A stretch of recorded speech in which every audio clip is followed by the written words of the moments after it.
이 새벽을 주님과 2부 돌아왔습니다. 이 시간에는 나성 세계로교회 주일 설교 말씀을 보내드립니다. 오늘은 다니엘 1장 8절에서 9절까지의 말씀을 본문으로 임지석 목사님께서 환경을 극복한 다니엘이란 제목의 말씀 전해주시겠습니다. 그는 세 친구와 함께 바벨론의 포로로 잡혀갔고 느부갓네살 왕에게 충성을 다하도록 갖은 회유와 협박을 받았다. 당시 다니엘은요, 식민지 국가의 한 사람으로서 엄청난 문화적인 충격을 경험하게 되었는데, 우선 바벨론의 식민지의 정책에 따라서 그의 이름을 바꿔야 했습니다.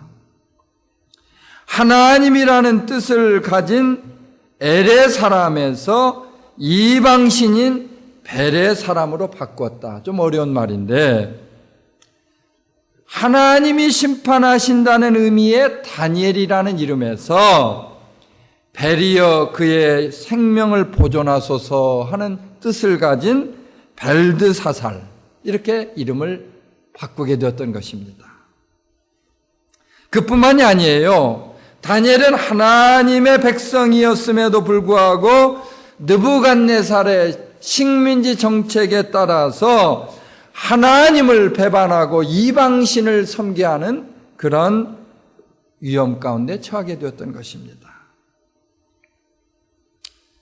그러나 다니엘은 이러한 인생의 위기를 맞이해서 하나님 앞에 뜻을 정하게 되었다. 할렐루야. 자신의 인생 최대의 역경을 맞이하여서 그분을 따르기로 마음을 정했다는 그런 말씀이 되겠어요. 본문 8절에 보는 것처럼 그가 이방나라 왕이 내려주는 물건으로 자신을 더럽히지 않으려고 했다는 말씀 주목해 보시기 바랍니다. 그렇다면 여기에서 자신을 더럽히지 않는다는 그 의미가 도대체 무엇일까? 한마디로 어떠한 어려움이 찾아온다 할지라도 창조주이신 하나님의 뜻을 저버리지 않겠다. 아멘입니까? 자신의 인생 가운데 어떠한 위험이 닥친다 할지라도 하나님의 뜻을 존중하며 살아가야 되겠다. 그 말 아닙니까? 다니엘의 인생 가운데 계획하신 주님의 뜻을 적당히 따름으로써 그분을 실망시키지 않겠다는 그의 결단인 줄로 믿으시기를 바랍니다. 다니엘은 이처럼 자신의 인생을 향한 하나님의 목적을 외면하지 않기로 마음을 정했습니다. 그는 일편단심 하나님의 원대한 계획 속에 들어가서 어떻게 하면 좀 쓰임을 받을 수 있을까, 이런 마음을 가지고 있었던 거예요. 다니엘이요, 하나님의 뜻을 지키는 일에 인생의 목적을 두었다고 하는 이 사실, 여러분 믿으시면 크게 한번 아멘 하시기 바랍니다. 그러나 주변에 보지만요, 많은 사람들이 인생의 목적도 없이 목표도 없이 하루하루를 살아가고 있습니다. 자신의 인생에 대해서 정말로 무책임하다 이렇게 생각이 들 정도로 관심을 두지 않고 있다는 말씀이 되겠어요. 특별히 인생의 황금기를 맞이하고 있는 젊은이들 가운데 뚜렷한 목표도 없이 살아가는 사람들이 적지 않습니다. 저는 가끔씩 개인적으로 청년들을 만날 때마다 그들이 가지고 있는 삶의 목표에 대해서 물어보곤 합니다. 현재 목표가 무엇인가? 앞으로 1년 후에는 무엇을 할 것인가? 또 결혼을 하는 사람들에게 결혼을 하고 나면 어떤 목표를 가지게 될 것인가? 이런 것들을 물어보죠. 그렇지만 자신들의 목표에 대해서 분명하게 대답을 하는 사람들을 별로 만나보지 못했습니다. 그만큼 많은 사람들이 자신들의 삶에 대해서 확실한 목표를 정하지 못하고 살아가고 있다는 것입니다. 예수를 믿는 사람은요, 무엇보다도 자신의 인생에 대해서 분명한 목표를 정할 수 있어야 하는 것이에요. 아멘입니까? 특별히 사랑하는 우리 성도님들마다 부지런히 사는 목표를 정할 수 있기를 예수님의 이름으로 간절히 축원합니다. 예수를 믿는 데 있어서 여러분 게으름을 피우는 것처럼 무익한 일은 없습니다. 예수를 믿으면 우리가 세상 일도 열심히 해야 되겠고 또 주의 일도 충실히 해야 되기 때문에 믿지 않는 사람보다 훨씬 열심으로 그렇게 부지런하게 살아가야 되는 거예요. 교회에서 이제 앞으로 여러 행사를 앞두고 있는데 교회에서 무슨 행사나 집회를 한다고 하면 핑계를 대면서 소극적인 그런 사람들을 들어봅니다. 여러분 누가복음 14장에 나오는 이 천국잔치에 초대를 받고 이런저런 이유로 참석하지 않겠다고 하는 그 사람들을 생각해 볼 수가 있는 거예요. 주님 장시에도 이런 식으로 어정쩡하게 신앙생활하는 사람들이 많이 있었어요. 나는 밭을 샀기 때문에 나는 소를 사서 소를 좀 시험해 봐야 되겠다는 이유를 가지고 어떤 사람은 장가를 들었기 때문이라는 이유로 잔치에 참여할 수 없다고 핑계를 대는 사람들이 있었습니다. 이와 같이 천국에 대한 목표를 정하지 않고 살아가는 사람은 결국 천국 잔치에 참여할 수 없었다고 하는 사실 믿으시면 한번 아멘 하시기 바랍니다. 다니엘과 같이 하나님 앞에 뜻을 정한 사람은요, 어떠한 환경 가운데도 절대로 이유나 핑계를 대서는 안 됩니다. 이에 우리도 이 땅을 사는 데 있어서 다니엘처럼 뜻을 정하고 환경을 초월해서 살아갈 수 있어야 합니다. 아멘입니까? 인생길에 뜻을 정한다는 것이 무엇이냐면은 하나님이 하실 일을 기억하라는 거예요. 하나님이 내 인생에 이루실 목표를 생각하라는 그 말 아니겠습니까?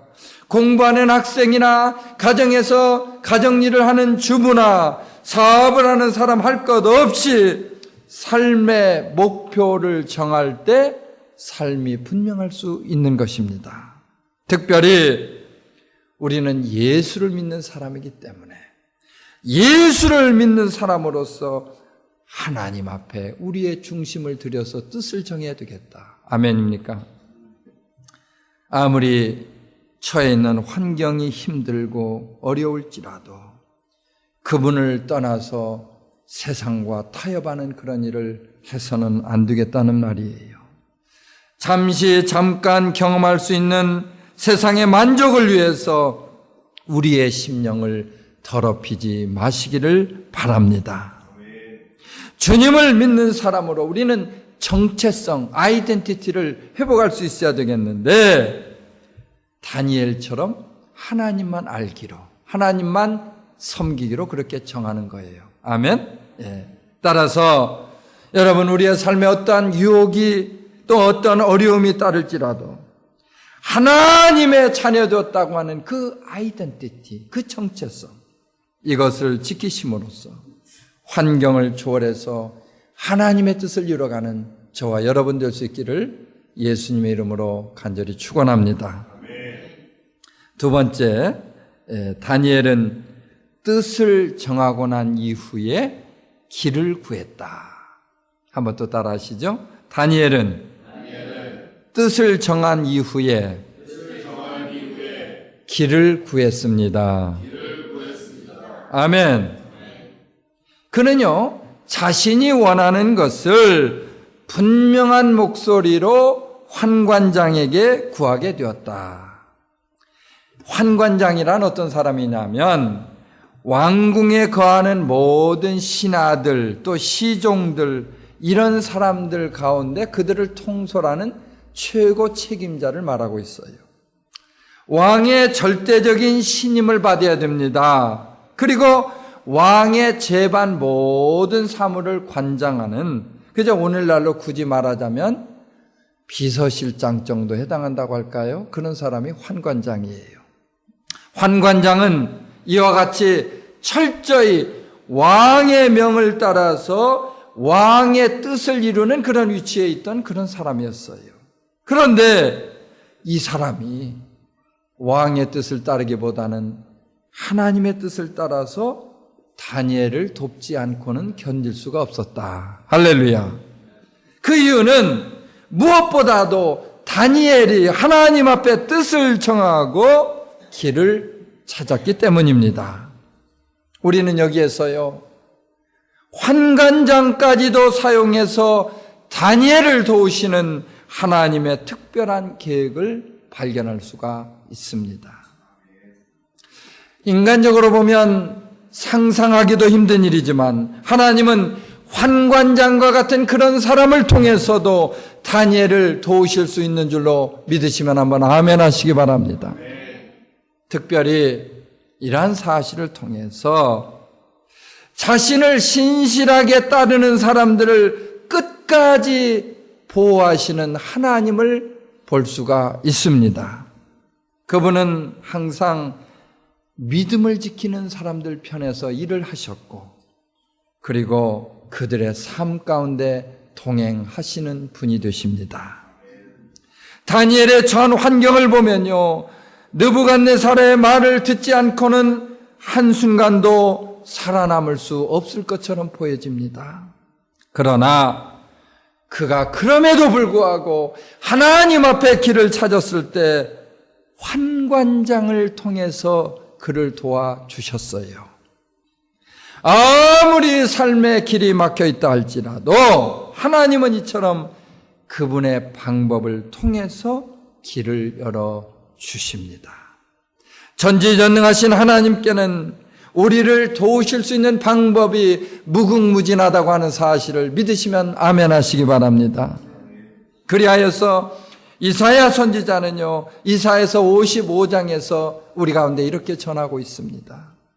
여호와의 말씀에 내 생각은 너희 생각과 다르며 내 길은 너희 길과 달라서 하늘이 땅보다 높음같이 내 길은 너희 길보다 높으며 내 생각은 너희 생각보다 높으니라. 할렐루야. 내 생각은 너희 생각보다 높으니라. 이제 우리는 인생을 살아가는 가운데 다니엘과 같이 하나님의 믿음으로써 하나님의 뜻을 구하고 의지함으로써 길을 찾아야 합니다.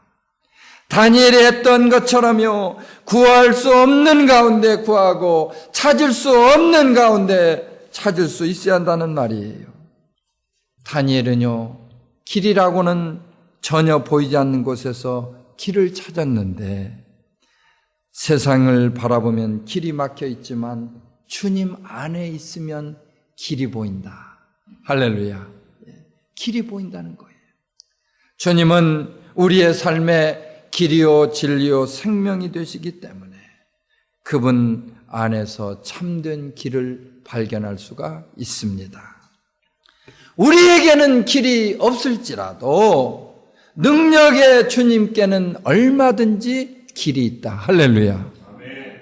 My way is no way, but His way is yes way. 아멘. 세상은 캄캄하여 길이 보이지 않을 때가 많이 있습니다. 그러나 주님 안에 있으면 그분이 빛으로 우리의 앞길을 비추어 주십니다. 주님은 우리가 이민 생활 가운데 살아갈 수 있는 기회 또는 지혜의 길이 되십니다. 육신의 질병과 상처받은 영혼이 치유받을 수 있는 능력의 길이 되어 주십니다.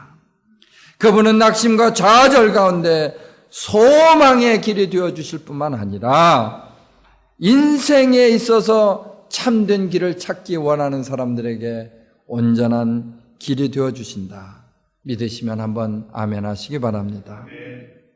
세 번째로 다니엘은 하나님의 은혜를 얻게 되었습니다. 한번 더 따라 하시죠. 다니엘은 하나님의 은혜를 얻었습니다. 아멘. 본문 9절이 말씀하고 있어요. 하나님이 다니엘로 환관장에게 은혜와 긍휼을 얻게 하신지라. 여기에서요, 다니엘로 하여금 은혜와 긍휼을 얻게 하신 분이 누구? 하나님이세요. 하나님께서 그에게 은혜와 긍휼을 얻게 하셨다는 사실을 여러분 주목해 보시기 바랍니다. 그가 하나님 앞에 마음을 정하고 그분의 뜻대로 구하니까 그분의 은혜가 임하게 되었다. 쉬운 말로 그가 하나님 앞에 잘 보였더니 은혜와 긍휼을 체험하는 복을 누리게 되었다. 그 말씀 아닙니까? 우리가 잘 아는 것처럼 다니엘은요, 평생을 기도로 살았던 기도의 사람입니다. 그는 바벨론의 포로로 붙들려가 있는 그 순간에도 하루에 3번씩 예루살렘 성전을 향해서 쉬지 않고 기도를 했던 것이에요. 이방신을 섬기지 않으면 목숨이 위태로워지는 그러한 형편에도 있으면서 기도하기를 쉬지 않았다. 참 대단한 겁니다. 다니엘은 이와 같이 어떠한 환경 가운데도 포기하지 않고 하나님 앞에 기도로 매달렸다고 하는 사실을 여러분 믿으시기 바랍니다. 다니엘 당시에요, 이 떡이나 포도주는 언약을 맺는 수단으로 사용되기도 했습니다. 이때 왕이 내려주는 음식과 포도주를 먹은 사람이 왕을 배반하는 것은 곧 왕과의 언약을 파기하는 것으로 간주가 되었어요. 그렇기 때문에 왕이 내려주는 이 음식과 포도주를 마시고 그분의 뜻을 따르지 않으면 왕을 배반하는 것으로 여겨졌다. 다니엘에게 있어서 느부갓네살이 내려주는 음식을 먹는다는 것은 다시 말하면 왕을 충실히 따르겠다고 언약하는 것과 같은 일입니다. 그러나 다니엘은 하나님과 언약을 맺은 사람으로서 왕이 내려주는 음식이라든지 또는 물건을 통해서 하나님을 배반하기를 원하지 않았습니다. 당장 눈앞에 보이는 자신의 영광이나 명예를 위해서 하나님을 따르는 신앙을 절대로 버릴 수가 없었던 것입니다. 그리하여서 그는요, 왕이 가진 협박을 하고 가진 회유를 했지만 이에 굴하지 않고 목숨까지도 바쳐서 하나님의 언약을 지키게 된 줄로 믿으시기를 바랍니다. 그가 처음에 하나님과 만나면서 맺었던 생명보다도 귀한 그 언약을 끝까지 지킬 수 있었다는 그런 말씀이에요. 하나님은 마침내 언약을 믿고 따르는 다니엘의 기도를 들으시고 기도의 응답을 허락해 주셨습니다. 그가 뜻을 정하고 하나님 앞에 기도로 매달렸을 때 그의 기도를 들어주셨다는 그 말씀 아닙니까?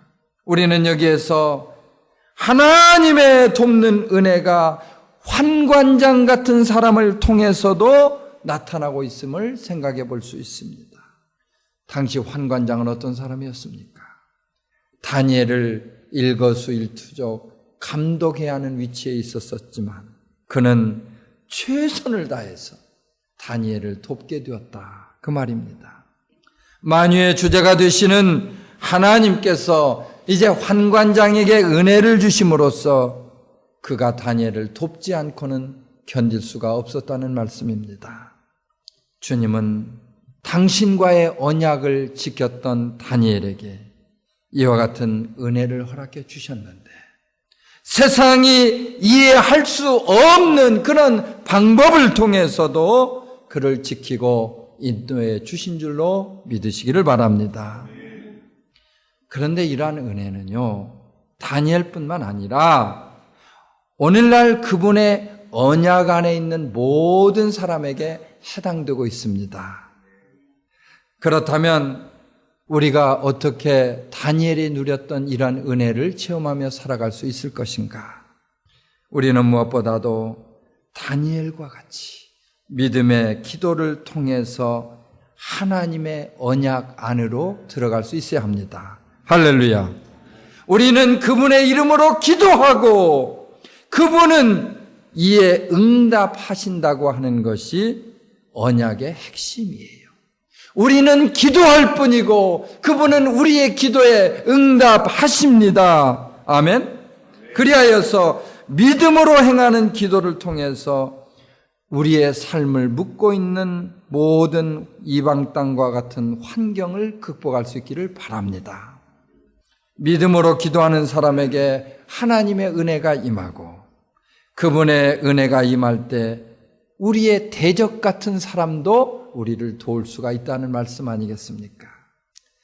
하나님의 언약을 믿고 믿음으로 기도하는 사람에게 이와 같은 그분의 능력이 나타난다는 말씀이죠. 우리가 어떤 환경에도 주님을 신뢰함으로 의지할 때 환경까지도 초월해서 도와주시는 그분의 능력을 체험할 수 있다는 이 사실 믿으시면 한번 아멘 하시기 바랍니다. 그런 의미에서 이제는 우리가 다니엘과 같이 믿음을 지킴으로 주님을 의지할 수 있기를 예수의 이름으로 축원합니다. 신앙생활을 하다 보면요, 세상을 통해서 타협을 하는 그런 경우가 없지 않아 있습니다. 흑암의 권세들이 우리 가운데 그럴듯한 조건을 내세워서 우리를 미혹하고 우리를 시험하는 그런 일도 없지 않아 있습니다. 이럴 때마다 본문의 다니엘처럼 하나님과 맺은 언약을 생각해 보아야 하는 거예요. 아멘. 하나님과 맺은 첫사랑을 우리는 다시 그 시점에서 기억할 수 있어야 하는 것입니다. 여러분, 세상을 살면서 배도 고프고 힘이 드는 일이 있다 할지라도 느부갓네살의 식탁에서 나오는 그 세상의 유혹에 넘어가지 마시기를 바랍니다. 하나님이 함께 하시면 어떠한 세력도 우리의 도움이 될 수 있는 거예요. 우리의 원수까지도 우리를 도와줄 수 있다는 말 아닙니까? 지렁이 같고 죽은 개 같고 상한 갈대 같으며 죄인 중에 괴수와 같은 나를 건져주신 하나님의 은혜를 여러분 평생 동안 잊지 마시기를 바랍니다. 일찍이 시편 기자가 고백을 했습니다. 일평생 주의 크신 은혜를 기념하여 말하며 아멘. 주의 의를 노래하기를 원하는 그의 심정을 간직하십시다. 우리에게 찾아오는 고난과 어려움의 환경은 어제보다 더할 수 있습니다.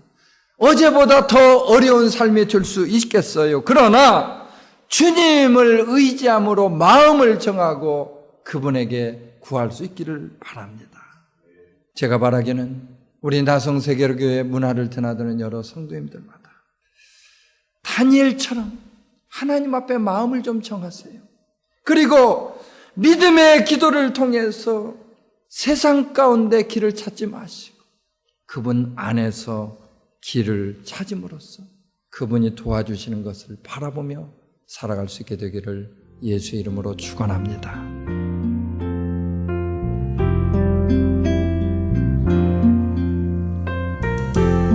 지금까지 나성세계로교회 임지석 목사님께서 환경을 극복한 다니엘이란 제목의 말씀 전해주셨습니다. 나성세계로교회에서는 창립 10주년을 맞이하여 이를 기념하고 이종근 집사를 장로로 장립하는 예배를 드립니다. 일시는 10월 첫째 주일인 6일 오후 3시며 장소는 나성세계로교회입니다. 나성세계로교회는 삼가와 하버드가 만나는 곳 301 사우스 하버드 블루버드 LA에 위치하고 있습니다. 신앙상담이나 교회에 대해서 좀 더 자세히 알기 원하시는 분은 전화 213-219-9229 213지역 219-9229 나성세계로교회로 연락주시기 바랍니다.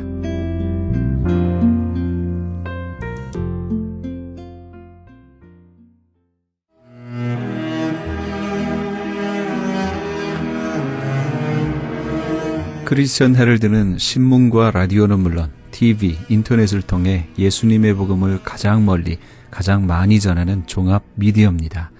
이런 사역을 감당하기 위해서는 우리 애청자 여러분의 후원과 기도가 절실히 필요합니다. 예수님이 우리에게 맡겨주신 이 지상 사역에 함께 동참하시지 않으시겠습니까? 내가 너희에게 분부한 모든 것을 가르쳐 지키게 하라 말씀하신 우리 예수님의 지상 명령에 함께 동참하시기 원하시는 분은 전화 213-353-0777 213지역 353-0777번으로 전화 주시면 자세히 안내해 드리겠습니다.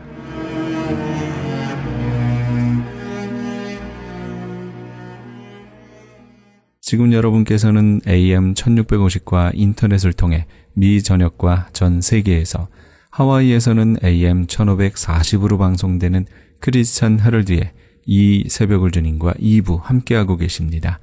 방송 시간과 설교 편성표는 크리스천 헤럴드 신문 주간 편성표나 홈페이지 cheraldus.com에서 확인하실 수 있습니다. 계속해서 주님의 영광교회 주일 예배 말씀을 보내드립니다. 오늘은 에베소서 1장 3절에서 5절까지의 말씀을 본문으로 신승훈 목사님께서 너는 여호와께 복을 받은 자니라 란 제목의 말씀 전해주시겠습니다. 우리 신령한 복을 받았지요? 아멘입니다. 우리는 하늘에 속한 신령한 모든 복을 받았어요. 선택해 주시고 모든 죄를 용서받고 거룩해지고 흠이 없어지고 하나님의 자녀가 된 것, 신령한 복을 다 받았어요. 다 받았는데 신령한 복뿐만 아니라 우리가 필요한 복이 또 있어요. 갈라디아서 3장 13절 말씀에 같이 읽어봅니다. 시작. 그리스도께서 우리를 위하여 저주를 받은 바 되사 율법의 저주에서 우리를 속량하셨으니 기록된 바 나무에 달린 자마다 저주 아래 있는 자라 하였음이라. 이는 그리스도 예수 안에서 아브라함의 복이 이방인에게 미치게 하고. 하늘에 속한 모든 신령한 복이 있고 그리고 아브라함의 복이 있습니다. 다시 아브라함의 복. 아브라함의 복. 그런데 이제 이 신령한 복은 다 받았는데 아브라함의 복은 다 받았느냐? 그렇지 않아요. 아브라함의 복은 받은 사람도 있고 못 받은 사람도 있어요. 예수님께서 우리를 위하여 저주를 받으셨다. 십자가에서 모욕을 당하시고 수치를 당하시고 조롱을 당하시고 십자가에서 죽으심으로 말미암아 율법의 저주 가운데, 율법의 저주가 뭐예요? 율법의 저주는 하나님을 떠나서 하나님 없이 살아가면서 인생의 의미를 알지 못하고 어디로 가는지 알지 못하고 방황하는 가운데 살다가 그러다가 이 땅의 삶이 마감되면 하나님과 분리가 되어서 지옥에서 영원히 사는 것, 율법의 저주예요. 그런데 예수님이 대신 저주를 받으시고 우리를 율법의 저주 가운데 구원하신 것을 믿습니다. 이건 확실한 거예요. 예수님 안에서 우리는 율법의 저주 가운데 구원을 받았는데 기록된 바 나무에 달린 자마다 저주 아래 있는 자라 예수님이 대신 저주를 받으셨어요. 그렇게 예수님이 대신 저주를 받으시고 율법의 저주 가운데서 우리를 구원하시고 그렇게 하늘에 속한 모든 신령한 복을 주신 그 이유가 뭐냐? 신령한 복을, 영적인 복을 주신 그 이유는 그리스도 예수 안에서 다같이 아브라함의 복이 이방인에게 미치게 하고 아브라함이 받았던 복이 이방인에게 미치게 하고, 그러니까 아브라함의 복이 이방인에게는 미친다는 말은 그거는 받은 사람도 있고 못 받은 사람도 있다 그 말이에요. 그러니까 아브라함의 복은 다 받은 게 아니라 예수님 안에서 신령한 복은 다 받았는데, 그런데 아브라함의 복은 받은 사람도 있고 못 받은 사람도 있는 거 우리 그 사실을 잘 알아야 돼요. 그래서 이 아브라함의 복은 어떻게 받는 거냐? 이것은 다 같이 믿음으로 말미암아. 그래서 우리는 신령한 복은 다 받았는데 아브라함의 복은 믿음으로 이방인에게 미친 거기 때문에 미쳤다는 얘기는 거기까지 온 거지 아직 가진 건 아니에요. 그러니까 우린 신령한 복은 다 받았는데 아브라함의 복은 여기 가까이 온 것을 믿음으로 우리가 소유하게 되는 거죠. 그렇게 우리가 소유함으로 복을 받게 되는 거죠. 그런데 이 아브라함의 복이 뭐냐? 아브라함의 복은요, 하나님의 자녀가 되는 거. 하나님의 자녀가 되고 이 땅의 삶을 살다 마감되면 천국 가는 거. 그런데 여기까지 신령한 복은 다 이미 우리가 받았어요. 아멘. 우린 자녀가 되었고 그리고 우리는 천국 가게 되었고 이건 다 받았는데, 그런데 아브라함은 하나님과 교제를 했어요. 하나님과 교제하고 대화를 나누고 교제했던 사람이에요. 이 복은 받은 사람도 있고 못 받은 사람도 있고 신령한 복은 다 받았지만 그 다음 거부터는 받은 자가 있고 못 받은 자가 있는데 아브라함은 하나님과 대화를 나누고 교제했던 사람이에요. 뿐만 아니라 아브라함은 하나님의 강권적인 보호를 받았어요. 하나님이 어려움 가운데 보호해 주셨어요. 그래서 아브라함은 하나님의 보호를 받은 사람인데 이 아브라함의 복도, 보호의 복도 받는 사람이 있고 못 받는 사람이 있는 것 뿐만 아니라 아브라함은 굉장히 부자였어요. 부유한 삶을 살았어요. 이 복도 받은 사람이 있고 못 받은 사람이 있는 것. 그래가지고 아브라함은 정말 부유한 삶을 살았어요. 뿐만 아니라 아브라함은 굉장히 강건했어요. 100살에 아들을 낳았어요. 그리고 그 뒤에도 7명이나 아들을 더 낳고 175세까지 아주 건강하게 그렇게 살다가 하나님께 갔다고 성경은 기록하고 있습니다. 이게 다 아브라함의 복이고 뿐만 아니라 축복의 통로가 됐어요. 아브라함 때문에 아브라함의 가족이 복을 받았어요. 아브라함 때문에 아브라함의 집안이 복을 받았어요. 아브라함 때문에 그 민족이 복을 받았어요. 뿐만 아니라 아브라함 때문에 열방이 복을 받게 됐어요.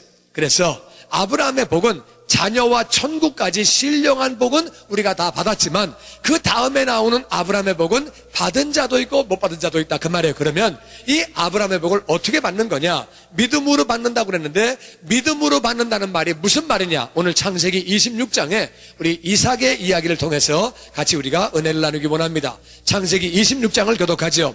아브라함 때에 첫 흉년이 들었더니 그 땅에 또 흉년이 들매 이삭이 그랄로 가서 블레셋 왕 아비멜렉에게 이르렀더니 여호와께서 이삭에게 나타나 이르시되 애굽으로 내려가지 말고 내가 내게 지시하는 땅에 거주하라. 이 땅에 거류하면 내가 너와 함께 있어 내게 복을 주고 내가 이 모든 땅을 너와 내 자손에게 주리라. 내가 내 아버지 아브라함에게 맹세한 것을 이루어 내 자손을 하늘의 별과 같이 번성하게 하며 이 모든 땅을 내 자손에게 주리니 내 자손으로 말미암아 천하 만민이 복을 받으리라. 아멘. 아브라함 때도 그 지역에 엄청난 흉년이 왔어요. 그런데 이분들은 유목민족이기 때문에 흉년이 오면 양이 풀을 못 뜯어 먹으면 죽어요. 소도 풀을 못 먹으면 죽어요. 그러니까 너무 살 길이 없어가지고 그렇게 아브라함도 흉년을 맞아가지고 애굽을 내려간 적이 있지요. 그런데 이제 이삭이 살고 있을 때에 또 흉년이 왔어요. 그래가지고 이삭도 애굽을 가려고 그렇게 애굽에는 나일강이 있고 그러니까 거기 또 물이 있고 그러니까 그쪽으로 내려가려고 내려가는 거예요. 그래서 하나님은 가나안 땅에 살라고 그러셨는데 아버지가 어려울 때 내려간 것처럼 이삭은 누가 시키지 않았는데 또 그렇게 아버지 본대로 그렇게 또 이렇게 따라가서 애굽으로 내려가는데 그랄 지역으로 헤브론에 살고 있다가 그 밑에 그랄 지역으로 내려갔어요. 내려가서 거기에서 아비멜렉이라고 블레셋 그 왕 아비멜렉이 살고 있는 그 지역으로 가나안에서 이렇게 그렇게 그랄 지역으로 내려갔어요. 그랬는데 하나님께서 여호와 하나님께서 이삭에게 나타나서 말씀하십니다. 애굽까지 말아라. 하나님은 이삭이 지금 애굽으로 내려가려고 마음먹은 걸 알고 계셨기 때문에 애굽까지 말고 내가 지시하는 땅 이 가나안에 살아라. 여기 그냥 살으라고 말씀하시는 거예요. 그래서 네가 내 말을 듣고 이 땅에 살면 내가 너와 함께 있으면서 너에게 복을 주겠다.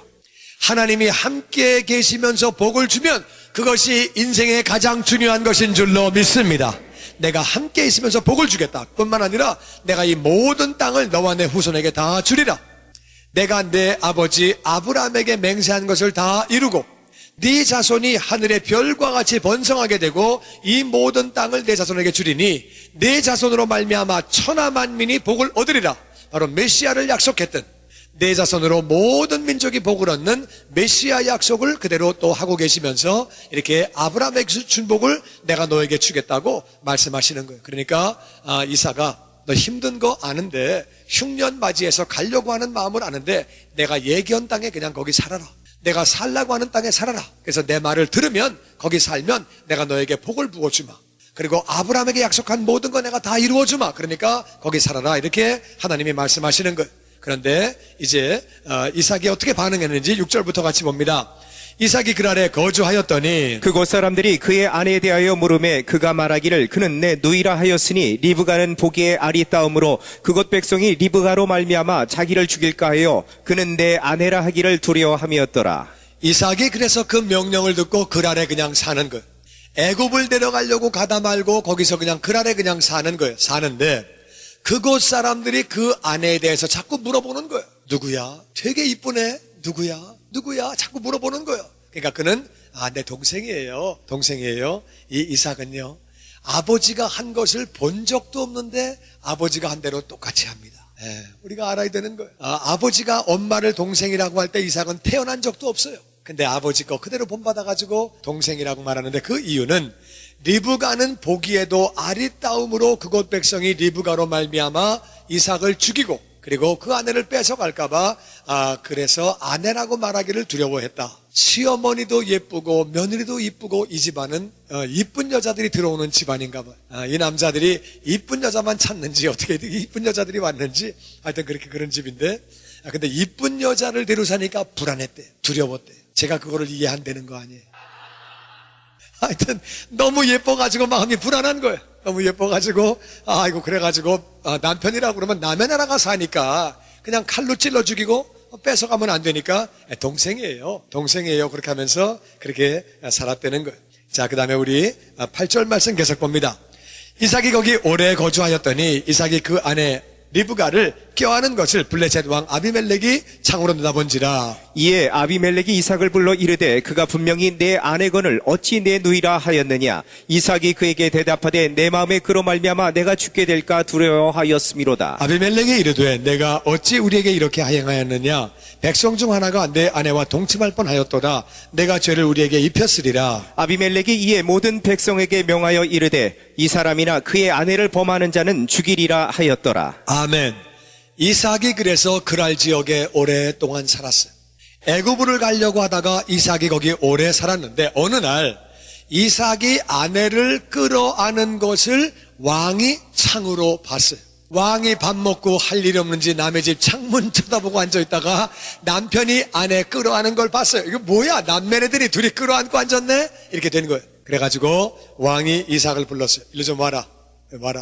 너 아내인데 왜 누이라고 그랬냐? 너 왜 거짓말했냐? 그러면서 그랬더니 이삭이 말합니다. 예, 아내지만 나를 죽일까봐 내가 무서워서 그랬습니다. 말을 하는 거예요. 아비멜렉이 말합니다. 왜 그랬느냐? 우리가 잘못하면 너한테 죄질 뻔했다.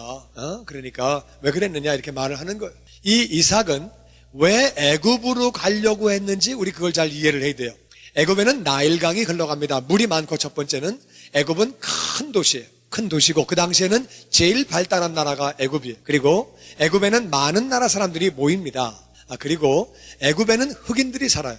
흑인들인데 적도에 있는 흑인과는 좀 다르지만 그래도 거의 흑인들이 사는데 이 이삭은 흑인이 아니에요. 중동 사람이에요. 그러니까 중동 사람인데 중동 사람이 애굽에 가서 살면은 애굽 사람들이 볼 때에 허연 사람들이 왔네. 허연 사람이 왔네. 이렇게 생각을 하지만, 그렇지만은, 보고 관심을 가지고 쳐다는 보겠지만은, 아내로 맞이하는 생각은 많지 않습니다. 왜? 피부 색깔이 다르니까. 그러니까 이제 거기가 다 더 안전한 거죠. 그런데, 이제 이삭이 볼 때에 그랄 지역은, 이 중동 지역은 자기와 색깔이 똑같아요. 색깔이 똑같은데 너무 예쁘면 위험할 확률이 크지요. 그러니까 그 동네 깡패들이나 나쁜 사람들이나 뭐 그래가지고 강제로 뺏어갈 수도 있고 사람을 죽일 수도 있고 또 자기 왕에게 갖다 바칠 수도 있고 그러니까 피부 색깔이 같은 데는 더 위험하게 느낀 거예요. 아내로 데려갈 수 있지만 피부 색깔이 완전히 다르면 그 당시에는 아내로 데려갈 일이 그렇게 많지 않으니까 나름대로 애굽을 가려고 노력을 했던 거죠.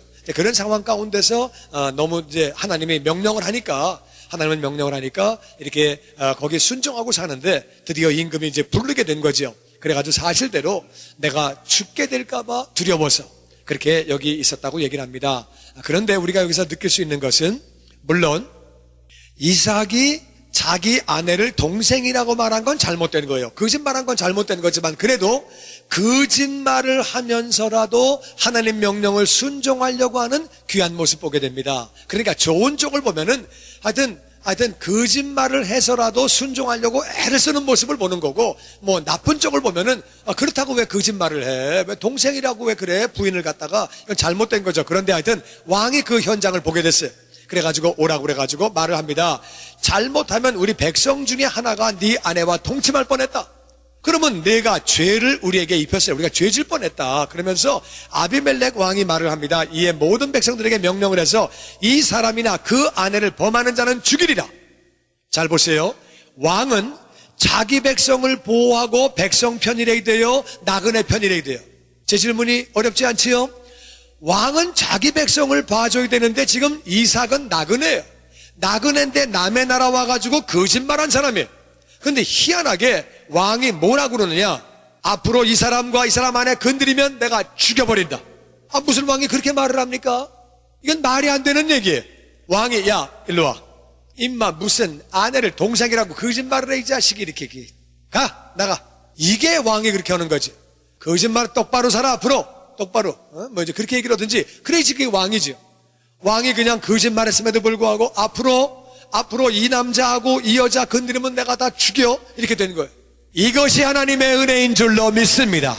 그러니까 이게 보면은 아비멜렉 왕은 자기 백성들 편을 들어야 되는데 이게 하나님의 은혜로 말미암아 거짓말했던 이삭의 편을 들면서 앞으로 누구도 이들을 건드리지 말라고 명령을 내리게 되는 거예요. 그래서 우리가 부족해도 하나님 명령을 순종하기만 하면 하나님이 이삭은 애굽을 가고 싶었지만 자기 생각에 하나님이 그냥 너 여기 살아라. 그래가지고 가나안 지경의 제일 끄트머리지만 그 그랄 지역에 살고 있을 때 하나님이 거기다 은혜를 부어주셔가지고 보호해 주시는 거예요. 우리가 하나님 명령을 순종함으로 이 보호가 넘치게 되기를 주의 이름으로 축원합니다. 12절 말씀을 같이 읽어봅니다. 이삭이 그 땅에서 농사하여 그 해에 100배나 얻었고 여호와께서 복을 주심으로 그 사람이 창대하고 왕생하여 마침내 거부가 되어 양과 소가 때를 이루고 종이 심이 많으므로 블레셋 사람이 그를 시기하여 그 아버지 아브라함 때 그 아버지의 종들이 판 모든 우물을 막고 흙으로 메웠더라. 같이 읽죠. 아비멜렉이 이삭에게 이르되 내가 우리보다 크게 강성한즉 우리를 떠나라. 아멘.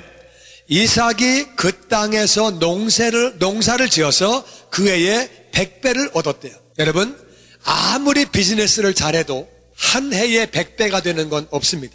아무리 농사를 잘 지어도 100배가 되는 거 없습니다. 자기 재산이 한 해에 2배만 되면 굉장히 잘한 거예요. 50%만 늘어나도 0.5배만 돼도 굉장히 잘한 거예요. 이자가 5%냐 6% 그거 따져가지고 은행 왔다 갔다 하고 그러는 게 현실이에요. 그런데 그 해에 100배를 얻었대요. 농사 아무리 잘 지어도 죽었다 깨도 100배 안 나옵니다. 비즈니스 암만 잘해도 한 해에 100배로 올라가지 않습니다. 재산이 10만 불이었다가 100배가 늘어서 1000만 불 되고 그렇게 안 됩니다. 그런데 하나님이 함께 하시니까 그 땅에서 농사를 해서 그 해에 100배나 되었고 할렐루야. 하나님이 함께 하시면 부요한 삶을 살게 되는 줄로 믿습니다. 근데 이 명령이 참 감사한 게도 왕이 앞으로 이삭과 그 안에 건드리지 마. 그 해에 엄청나게 농사가 잘 된 거예요. 만약에 왕의 그런 명령이 없으면은요 갑자기 부자가 되면 동네 사람들이 시기합니다. 이거 뭐야? 남의 나라 와가지고 이게 뭐야? 그냥 죽이고 뺏어가면 끝나는 거예요. 그 당시에 무슨 뭐 대사관이 나가 있는 것도 아니고 무슨 뭐 치안이 경찰이 있는 것도 아니고 그냥 죽이면 끝나는 거예요. 그런데도 왕이 놀랍게 명령을 한 바로 그 해에 왕이 거기 지금 그랄에 오랫동안 살다가 왕이 명령한 그 해에 100배가 되는 거예요. 할렐루야. 그래가지고 이제 그렇게 이삭이 그 해에 왕이 이 사람을 보호하라고 명령했을 때에 한 해에 100배가 되는 거예요. 하나님이 복을 부어주심으로 하나님이 복을 부어주실 때에 막을 자가 없는 줄로 믿습니다. 그 사람이 창대해지고 왕성해지고 마침내 거부가 되었어. 양이 늘어나고 소가 늘어나고 종이 심이 많아지고 그러니까 블레셋 사람들이 시기하는 거예요. 저거 뭐야? 남의 나라 와가지고 저 뭐야? 저놈은 하는 것마다 잘 되고 뭐야? 그 시기하는 거예요. 시기하는데 건드릴 수 없어요. 왜? 왕이 건드리면 죽여버려. 절대 못 건드리니까 건드리지 못하는 거예요. 시기하니까 화가 나가지고 그 아버지 아브라함이 그 종들로 판 우물을 막아버렸어요. 우물을 막아버렸어요. 흙으로 메웠어요. 그리고 이제 너무 부자가 되니까 아비멜렉 왕이 찾아옵니다. 이삭에게 말합니다. 네가 우리보다 더 강성하다. 뭐 그거는 뭐 우리보다 더 많이 강성하고 그러진 아직 않았겠지만 점점 커지니까 겁이 나서 떠나가라. 우릴 떠나가라고 그렇게 얘기하는 거예요. 그리고 이제 그렇게 살게 되는 거지. 17절 말씀 계속 봅니다. 19절 말씀 계속 읽어보죠. 이삭의 종들이 골짜기를 파서 샘 근원을 얻었더니 그랄 목자들이 이삭의 목자와 다투어 이르되 이 물은 우리의 것이라 하매 이삭이 그 다툼으로 말미암아 그 우물 이름을 에색이라 하였으며 또 다른 우물을 팠더니 그들이 또 다툼으로 그 이름을 신나라 하였으며 이삭이 거기서 옮겨 다른 우물을 팠더니 그들이 다투지 아니하였으므로 그 이름을 르호봇이라 하여 이르되 이제는 여호와께서 우리를 위하여 넓게 하셨으니 이 땅에서 우리가 번성하리로다 하였더라. 아멘. 그 이제 이삭이 다른 쪽으로 가가지고 이제 거기서 골짜기에서 샘을 얻었어요. 물을 파가지고 샘이 나왔는데 그랄 목자들이 와가지고 다투는 거예요. 이거 우리 땅이야. 우리 땅에서 나온 물은 우리 물이지. 그러니까 너희들 못 쓰는 거야. 그래서 싸움이 난 거예요. 그런데 이 중동 지역은 물을 얻기가 참 힘들어요. 물 얻기가 얼마나 귀한지 몰라요. 제가 아프리카에 있을 때에 아프리카에서 이제 우리 신학교에서 우물을 파는데 지하수를 파는데 200m를 파내려가도 물이 안 나오는 거예요. 그때 그걸 파던 업자는 그리스 사람인데 이분이 200m를 파도 물이 안 나오니까 얼굴이 허해진 거예요. 그래서 물이 안 나오면은 다른 데를 또 파게 되면 경비가 2배로 들어가니까 이분은 미치게 되는 거죠. 또 저도 굉장히 어려운 게 선교사가 업자가 미친다고 그러면은 돈을 또 줘야 되는데 그런 돈이 어디 있습니까? 어떻게 또 뭐 미치는 거 그냥 보고 있겠어요. 그런데 그것도 어려운 일이고 또 물이 안 나온다 그러면 선교사가 땅을 팠는데 물이 안 나왔다 그러면 그것도 또 덕이 안 되고 뭐 기도를 정말 열심히 했어요. 열심히 기도하고 본교도 연락해서 기도를 하라고 그러고 210m, 220m, 30m, 40m, 50m, 60m 70m까지 팠는데 거기서 지하수에서 물이 터졌는데 얼마나 좋은 물이 얼마나 많이 올라왔는지 아주 엄청난 물이 매장되어 있다가 그 물이 위로 솟구치는 바람에 그래가지고 그 업자가 그냥 그 물을 파가지고 너무 기뻐가지고 물을 얻어가지고 물을 그냥 마시면서 물이 너무 좋은 물이라고 이분은 하나님을 모르는 분이에요. 근데 이분이 그래요. 하나님이 계신 것 같다고. 정말 하나님 우리 기도를 응답하신다고. 그리고 막 너무너무 기뻐하는 거예요. 그런 일이 있었는데 정말 물 구하는 게 장난이 아닙니다. 너무 어려운데 이삭이 그렇게 물을 팠더니 물이 나오는데 우리 거라고 그러는 거예요. 그런데 너무 아까운 물이지만 이삭이 안 싸웁니다. 그래서 다투었기 때문에 그 이름을 에색이라고 그랬다. 에색이란 말은 다툰다 그 말이야. 그래가지고 그래 알았다. 너희 가져라. 그래가지고 딴 데 가서 물을 또 파는 거예요. 또 팠더니 물이 나왔는데 이번에 또 이제 다투는 거예요. 그래가지고 여기 우리 땅인데 우리 물인데 그래가지고 신나라는 말은 반대한다 그 말이에요. 신나 반대한다. 그런데 이삭이 또 그냥 거기 그거 주고 딴 데 가서 옮겨서 다른 우물을 또 팠는데 거기에서 물이 나온 거예요. 또 나온 거예요. 이번에는 다투지 않는 거예요. 그래서 이름을 르호봇이라고 그랬는데 르호봇이라는 말은 넓다 그 말이에요. 그리고 번성한다 그 말이에요. 이게 왜 그런 거냐면은요. 물을 팠는데 물이 나왔어요. 중동 지역에서 물 나온 건 보통 사건이 아니고요. 그리고 그 사람들은 물을 파내려갈 때 100m를 파내려갑니다. 4000년 전에는 망치하고 끈하고 2개밖에 없어요.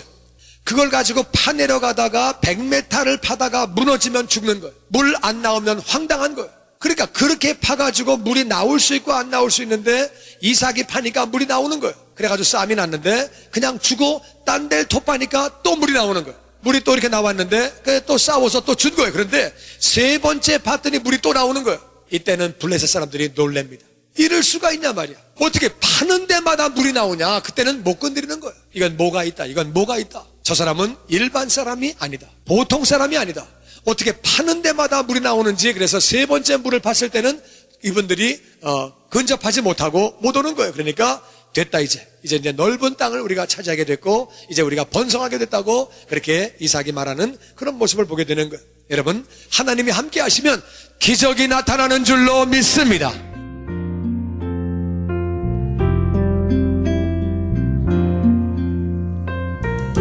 지금까지 주님의 영광교회 신승훈 목사님께서 너는 여호와께 복을 받은 자니라 란 제목의 말씀 전해주셨습니다. 주님의 영광교회는 1801 사우스 그랜드 애비뉴 LA에 위치하고 있습니다. 신앙상담이나 교회에 대해서 좀 더 자세히 알기 원하시는 분은 전화 213-749-4500 213-749-4500 주님의 영광교회로 연락주시기 바랍니다.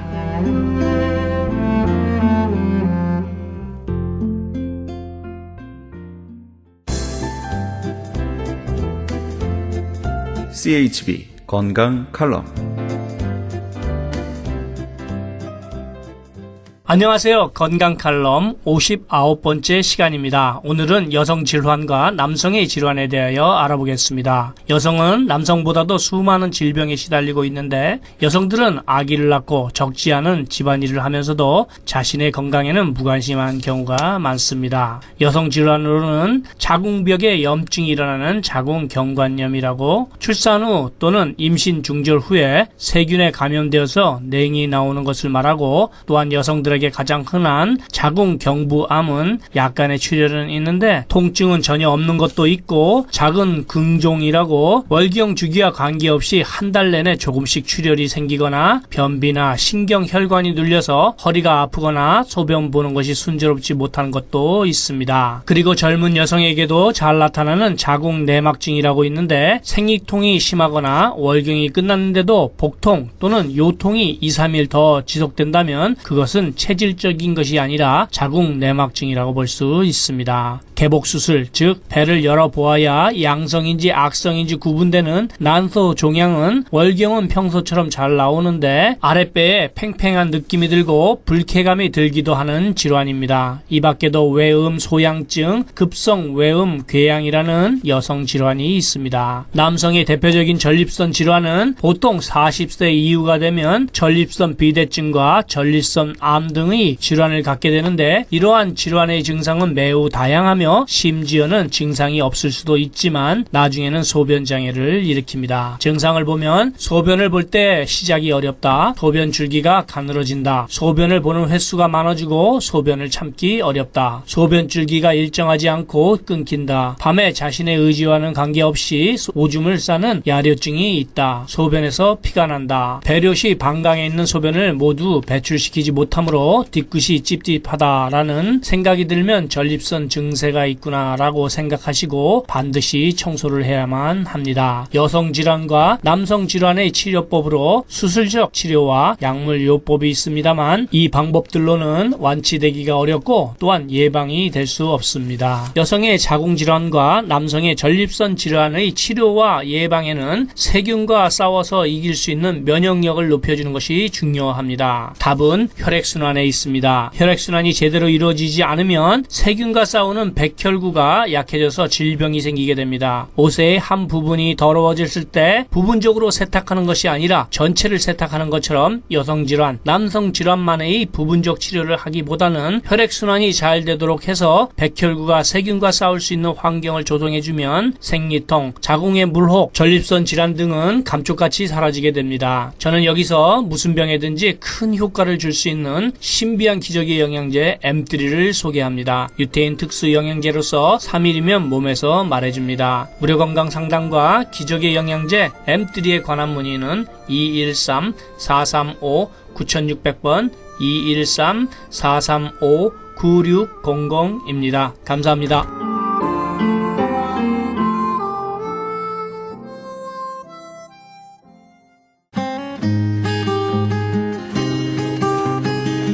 교계 게시판.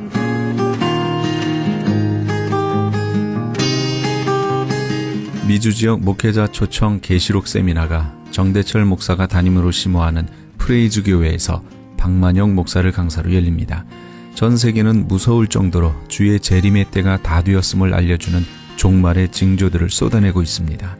이제는 정말 깨어 일어나 등불을 예비할 때입니다. 성도들을 진심으로 예수님의 마음으로 사랑한다면 성도들을 주님께 드리기 원하는 중매쟁이 목회를 바울 사도처럼 감당해야 합니다.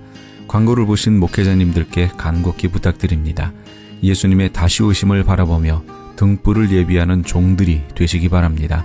본 세미나는 대한예수교 장로회 미주 백성노회가 주최하며 마라나타 사역연구소의 주관으로 열립니다. 장소는 한인타운 인근 피코와 캔모어가 만나는 곳 2668 웨스트 피코 블루보드에 있는 프레이즈 교회며 일시는 10월 14일 월요일부터 16일 수요일까지 오전 10시에서 오후 5시까지입니다. 참가 자격은 목사, 전도사, 선교사, 신학생 등이며 참가비는 20불입니다. 세미나에 대한 좀 더 자세한 사항은 213-700-9833, 213-700-9833번으로 문의하시기 바랍니다. 깨어 선지자적 사명으로 주의 다시 오심을 증거하고 주의 길을 예비케 하실 주의 종들을 찾는 본 세미나에 함께 오셔서 동참하시기 바랍니다. 미주 기독교 2단 상담 본부에서는 2013년도 미주 2단 상담원 훈련 세미나를 개최합니다. 한국의 2단 상담소 협회 대표회장 진용식 목사를 초청하여 열리게 되는 이번 2단 상담원 훈련 세미나는 미주로 몰려오고 있는 신천지에 관한 상담 훈련이 구체적으로 있을 예정입니다. 일시는 9월 24일 화요일부터 26일 목요일까지 매일 오전 9시에서 오후 6시까지 진행됩니다. 장소는 동양선교교회며 대상은 목회자와 신학생, 평신도 등 누구나 이단 상담자가 되기를 원하시는 분이며 반드시 사전 등록을 해 주셔야 합니다. 회비는 100불이며 등록 및 문의에 대한 좀 더 자세한 사항은 323-823-0691, 323지역 823-0691으로 하시기 바랍니다. 최홍준 목사가 원장으로 있는 국제목양원에서는 건강한 교회 만들기 위한 컨퍼런스를 엽니다. 개 교회의 목사, 장로와 함께하는 세미나입니다.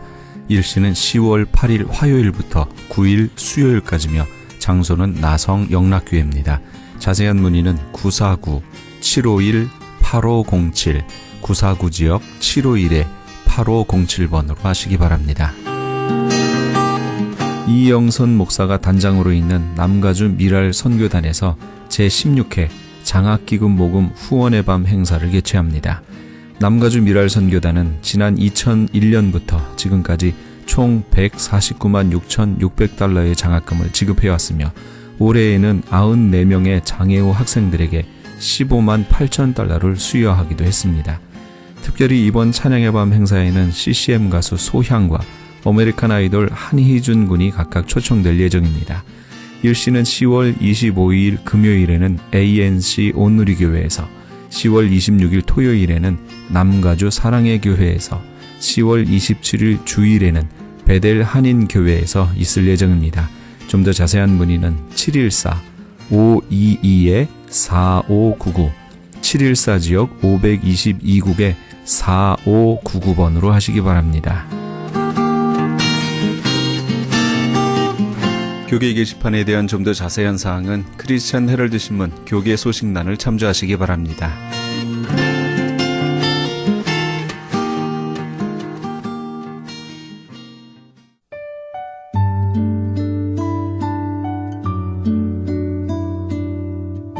유대 군중들은 소문난 강도 바라바의 자유를 원하면서도 왜 예수님을 십자가에 못 박으라고 외쳐야만 했을까요? 성경은 우리에게 그 답을 가르쳐 줍니다. 바로 인간의 마음이 그 어떠한 것보다도 거짓되며 악하고 또한 약하기 때문이라고 말이죠. 오늘날에도 예수님은 여전히 십자가에 못 박히시며 또한 악은 세상에 만연해 가고 있습니다. 선함의 정점이신 예수님은 지금도 우리의 거짓됨과 악함을 책망하시지만 그 책망에 귀 기울이는 사람은 그리 많지 않습니다. 그러나 우리가 분명히 알아야 할 것은 가시적으로는 악의 세력이 더 큰 것 같아도 주님의 선하심이 악과 불의를 뛰어넘는다는 사실입니다. 우리 주님의 선에 대한 순종이 우리의 악함에 대한 순종을 제압할 것입니다. 믿는 이들이 늘어감에도 불구하고 악은 갈수록 노골화되고 만연해 갑니다. 그것은 악과 적당히 타협하려는 내 자신의 안일함 때문이 아닌지 우리 자신을 돌아보시는 그런 오늘 하루가 되시기 바랍니다. 이 프로그램은 먹노느미언 TM 포뮬러를 취급하는 효과좋기로 소문난 내처 영양제센터와 이민법을 전문으로 하는 김한주 변호사 사무실에서 도움 주셨습니다. 지금까지 크리스천 헤럴드 방송에서 보내드린 이 새벽을 주님과의 정영철이었습니다. 고맙습니다.